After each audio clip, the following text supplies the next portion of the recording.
അധ്യായം 2.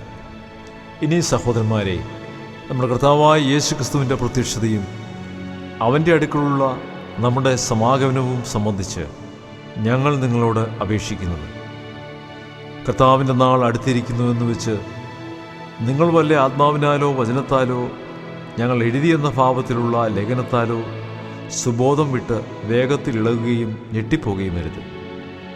ആരും ഏതു വിധേനയും നിങ്ങളെ ചതിക്കരുത്. ആദ്യമേ വിശ്വാസത്യാഗം സംഭവിക്കുകയും നാശയോഗ്യനും അധർമ്മമൂർത്തിയുമായവൻ വെളിപ്പെടുകയും വേണം. അവൻ ദൈവാലയത്തിലിരുന്നു കൊണ്ട് ദൈവമെന്ന് നടിച്ച് ദൈവമെന്നോ പൂജാവിഷയമെന്നോ പേരുള്ള സകലത്തിനും മീതെ തന്നെത്താൻ ഉയർത്തുന്ന എതിരാളിയത്രേ. നിങ്ങളോട് കൂടെ ഇരിക്കുമ്പോൾ തന്നെ ഞാൻ നിങ്ങളോട് പറഞ്ഞു എന്ന് ഓർക്കുന്നില്ലയോ? അവൻ സമയത്തിന് മുമ്പേ വെളിപ്പെടാതിരിക്കേണ്ടതിന് ഇപ്പോൾ തടയുന്നത് എന്തെന്ന് നിങ്ങൾ അറിയുന്നു. അധർമ്മത്തിൻ്റെ മർമ്മം ഇപ്പോഴേ വ്യാപരിക്കുന്നു. ഇതുവരെ തടയുന്നവൻ വഴിയിൽ നിന്ന് നീങ്ങിപ്പോക മാത്രം വേണം. അപ്പോൾ അധർമ്മമൂർത്തി വെളിപ്പെട്ടു വരും. അവനെ കർത്താവായ യേശു തൻ്റെ വായിലെ ശ്വാസത്താൽ ഉടുക്കി തൻ്റെ പ്രത്യക്ഷതയുടെ പ്രഭാവത്താൽ നശിപ്പിക്കും.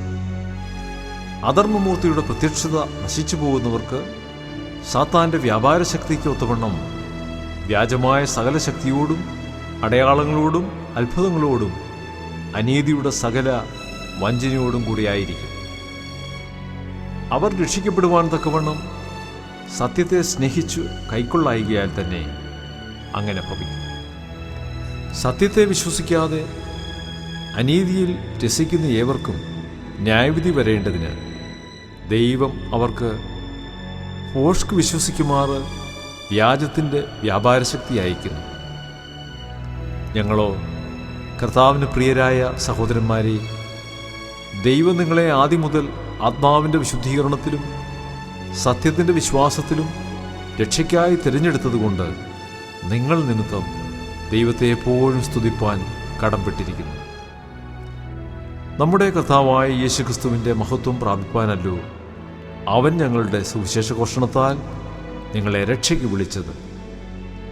ആകയാൽ സഹോദരന്മാരെ, നിങ്ങൾ ഉറച്ചു നിന്ന് ഞങ്ങൾ വാക്കിനാലോ ലേഖനത്താലോ ഉപദേശിച്ചു തന്ന പ്രമാണങ്ങളെ മുറുകെ പിടിച്ചുകൊള്ളുകയും നമ്മുടെ കർത്താവായ യേശുക്രിസ്തുവും നമ്മെ സ്നേഹിച്ച് നിത്യാശ്വാസവും നല്ല പ്രത്യാശയും കൃപയാലെ നൽകിയിരിക്കുന്ന നമ്മുടെ പിതാവായ ദൈവവും നിങ്ങളെ ഹൃദയങ്ങളെ ആശ്വസിപ്പിച്ച് എല്ലാ നല്ല പ്രവൃത്തിയിലും വാക്കിലും സ്ഥിരപ്പെടുത്തുമാറാകട്ടെ.